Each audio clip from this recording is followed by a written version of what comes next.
Hello, welcome to the Introduction to Interactive Elements Pro version here. This video is going to go over the 3 sample scenes included in the Pro version. Okay, sample scene 1, just labeled sample scene. This scene has all the elements within the package. So they are as they look. So here's wood, here's water, here's ice, more water, ice, except for this one right here, this is fire. But the scene shows you the different editor extensions available in the Pro version, which are not available in the free version. So for instance, I put the fire here, I clicked on it, and then it shows me the fire spread radius, so how far the fire is going to spread, and then also requires if this fire requires fuel or not. So that is a new addition also to the Pro version, is that you can add fuel gauges to the fire. What this does is it allows your fires to naturally go out over time if new wood or other fuel sources are not added to it, a la Don't Starve or any of those survival type games. The element that provides fire to the fuel is wood, and if you click here in the edit extension, you see the total fuel and how much increased amount. So basically, when this touches that, it increases the fuel by 1, as we're seeing here. So it's putting like 1 stick in a time. This particular element has 20 sticks in it. That's the total fuel. So after 20 sticks, that means that wood is exhausted and cannot use it anymore.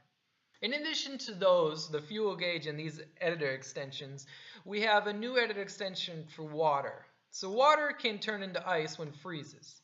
So here, if you click on a water object, you can go up here and water ice, see what it's going to look like as ice. Oh, okay. You then can also then see what happens when this ice melts to water, and you could then reset it back to the original. You could do those same things here for ice elements as well. Alright, so this scene here just gives you a few elements and allows you to play around with the editor extensions. The next scene I'm going to look at is the wood type sample scene. So in this scene I have 2 types of wood that I've defined with the system. I have this, which is hay, and this, which is oak. This white object here, as you can see, is fire.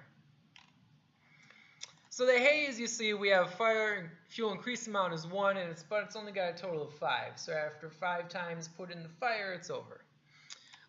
We have the same here for the oak, except we have the fuel increase amount is 2, and the total fuel is 20. So it has more fuel, and it puts more into the fire.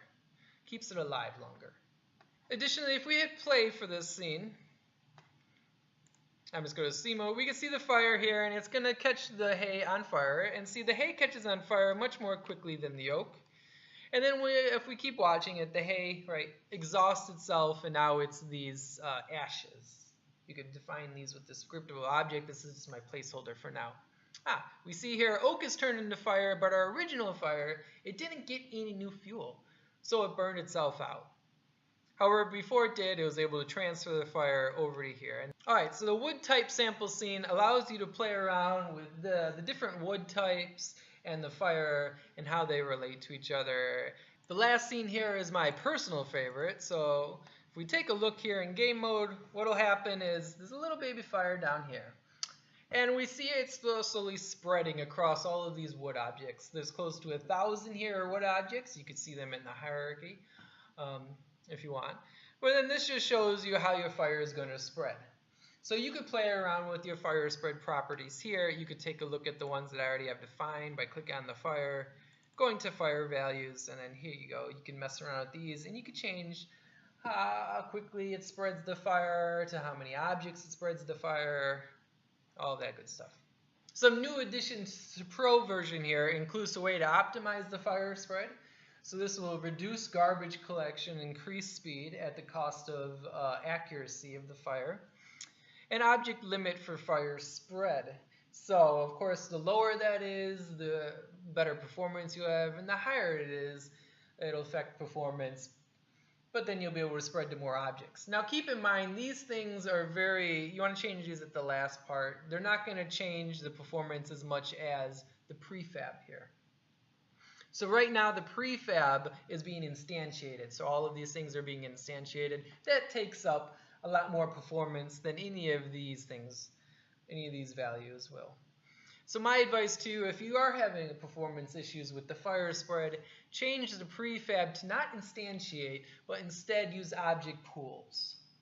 You'll see far much, larger gains doing that than messing with these values. These values are after you've already done this improvement and you're looking for that extra millisecond or that extra speed going on there. So that's just a quick overview of the 3 demo scenes and their purposes. I'd like to thank you for your purchase here. Purchasing this package does help me, improve upon the package, keep me motivated, and allow me to implement things at a quicker rate. Like I've mentioned in the discussions, I do eventually want to make this into a full-blown weather system. Right now I have a few more interactions to work with that I would like to add in future packages. But I'd just like to say thank you for your support. And if you have any questions or comments about implementation or advice, please leave them in the comments. Cheers.